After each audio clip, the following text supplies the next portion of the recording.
What's going on, everyone? Welcome back to IgnitionTube. My name's Eli, and as many of you know, I owned an S4 swapped Audi Allroad. That was an S4 6-speed sport diff, all that fun stuff. And I say owned because yes, I recently sold it. I'm planning to put together a full summary of the build, like a built in 10 minutes video for the car, so expect that at some point soon. I'm gonna take July off of social media, so this is technically July 1st. You'll probably see something at the end of July, and I know I've been slacking on the videos. We're here because you wanna know how much it costs to build a 3-liter swapped Audi Allroad. Well, I'm here to tell you and break down literally every single detail. Now, a couple important things to note when you're looking at a 3-liter swapped Audi Allroad. Number one, you need an Audi Allroad. Number two, you need an Audi S4, and the best way to buy an Audi S4 is to buy a crashed one. Now, buying crashed cars is a dice roll, so I want you guys to understand, especially if you're looking at doing this for the first time, you are not gonna win every time you buy a crashed car. I specifically got very lucky on this car, but there's the chance that because of the way auctions are and the way people are and all that stuff, you could get completely screwed by an auction. So I'm just putting that caveat out there at the top. Let's jump into it. Hopped into the old Google Sheets to show you guys exactly what the breakdown was. Now, I do this for every one of my cars. I would encourage you guys to as well. Basically what I do is I put the date, what kind of item type, the item, and then the cost of it. And this allows me to track how much money I'm losing on all of my cars. So you can see a total here, even after the sold stuff, is around $31,000.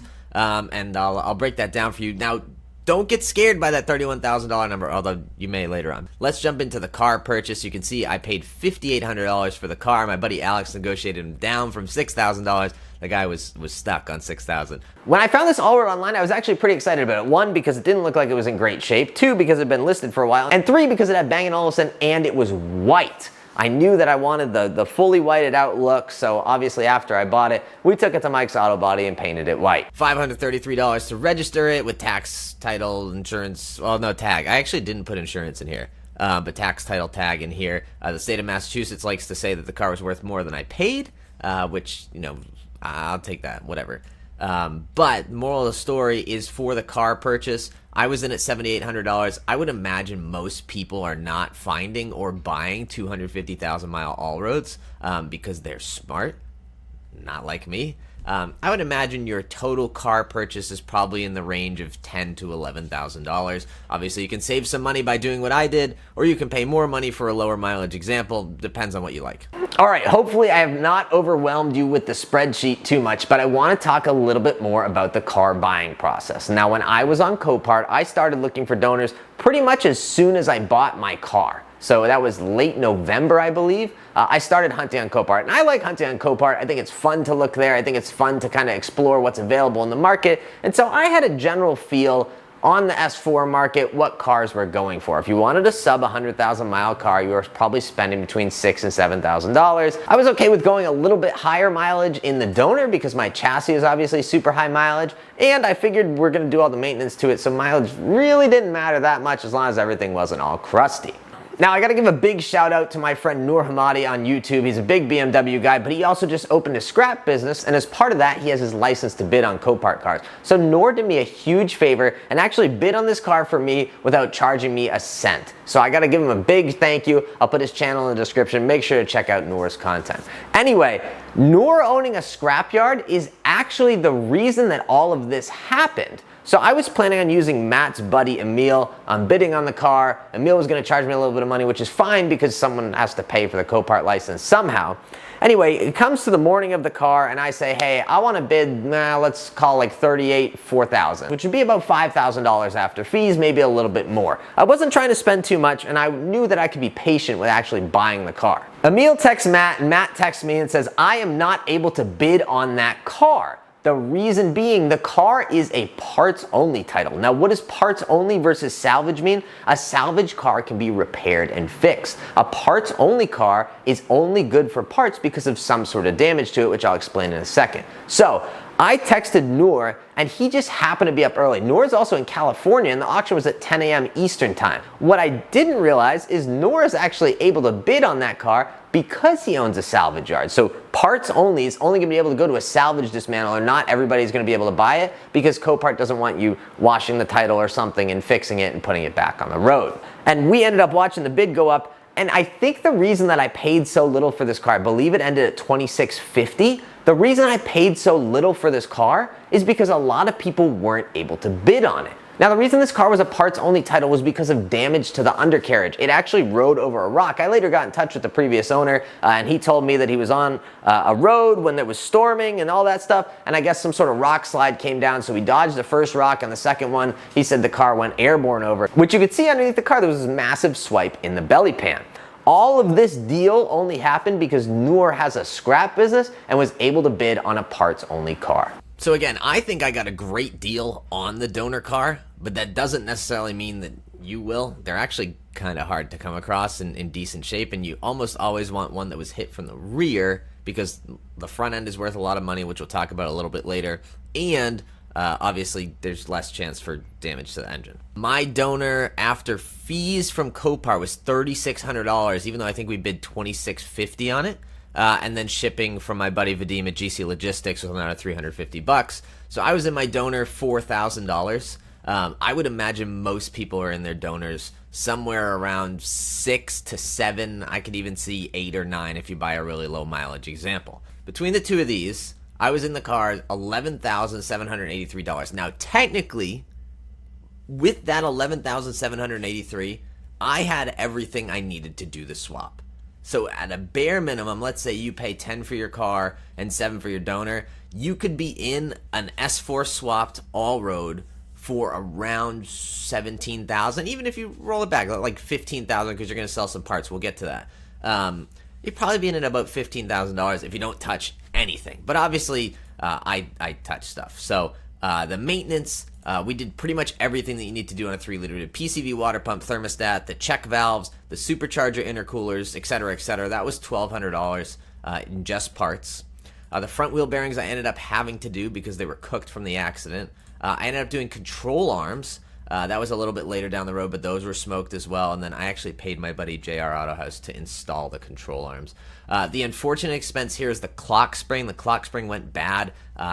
Must have moved something, I don't know. Something went wrong in the clock spring, and I had to buy a brand new one and get it coated because the used ones just would not work with my car. So my total for maintenance was $3,700 if you add these all together. Right now I'm in the car $15,500. Now Matt usually charges $5,000 to swap one of these cars, and if you want it manual, because there's a lot of wiring involved, he charges an extra $750. So if you were to send the car to Matt, basically all this stuff, and just say, hey Matt, do this for me, you would add another $5,000 to your cost. So let's say a done for you all-road swap with the maintenance done is about 20. I would have been in at 21.2. I think most people are probably in at around 25. And that's for a stock S4 all-road swap with a manual. But I don't want to discount Matt's effort and time and labor involved in this process. I just have to be fully transparent and say I didn't pay the full price because Matt is a friend of mine. Then this is where it gets interesting. So you can ignore the total to build for a second. I went kind of crazy on the modifications, as you guys know.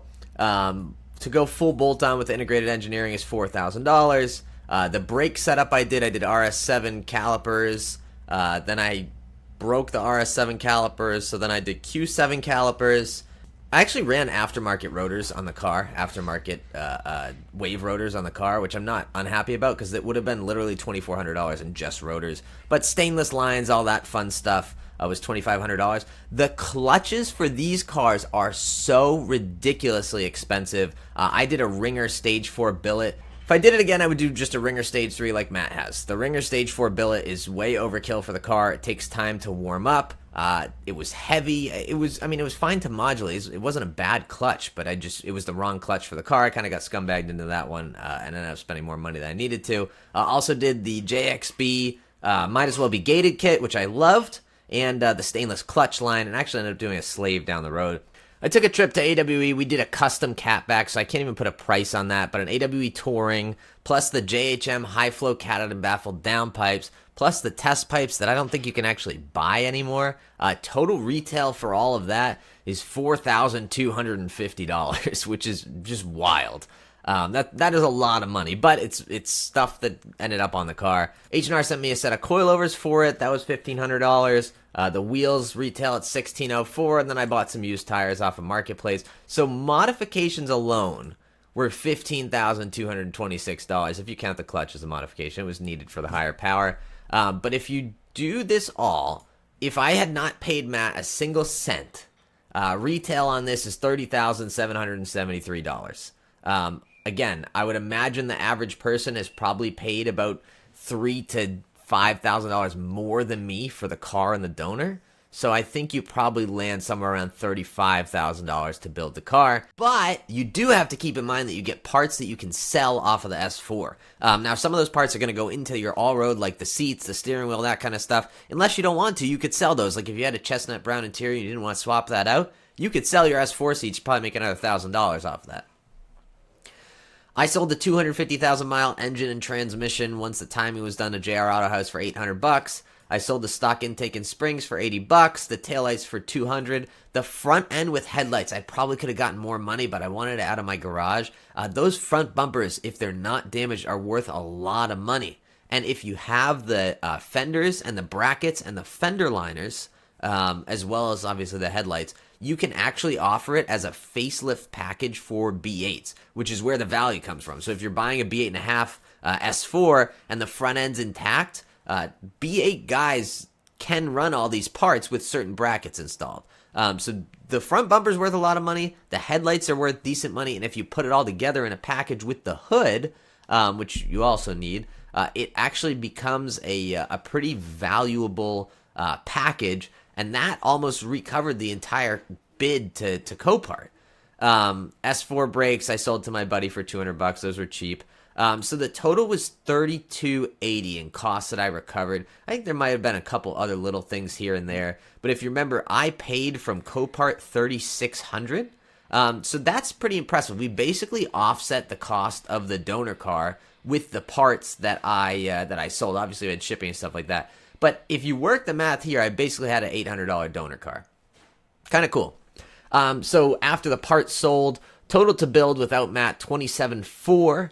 Total to build with Matt, $33.2. If you went the super basic mode and just did the car and the donor and maybe the maintenance, you'd be in at $15.5, maybe call that 16 or 17 or 18, depending on how savvy you are.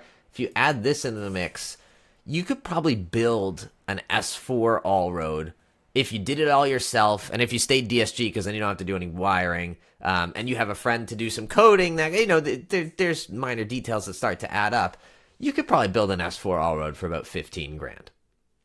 Now, if you wanted to modify it, that's where the other 15 grand comes from. But I hope that context is helpful. So that is a complete cost breakdown on how much it's going to cost for you to do an S4 swapped all-road. I hope I give you guys some helpful context. If you're not interested in doing it yourself, Matt has been doing a bunch of RS5 swapped all-roads. I'm sure he would be happy to do another 3-liter. Matt can actually probably source a donor for you. So if you'd like to contact him, you can hit him up on Instagram. It's iBuildAvance. Please don't hit Matt up and ask him a bunch of questions. If you're a serious buyer or if you're ready to do it, talk to Matt. Matt doesn't like answering questions, what if, what if, what if. He gets those in his DMs all the time. I'm sure you can understand. Anyway, I'm really excited. The all-road went to a great owner. We've been in touch, not an issue. The car's been doing great, and I'm really excited to see what's next for me, specifically finishing this RS5, finishing the R32. It has a couple little bits and pieces to button up, and then finding an X3M replacement. So I hope you guys enjoyed this video. Thank you so much for watching. Go out there and spread some positivity, and I will catch you guys in the next video.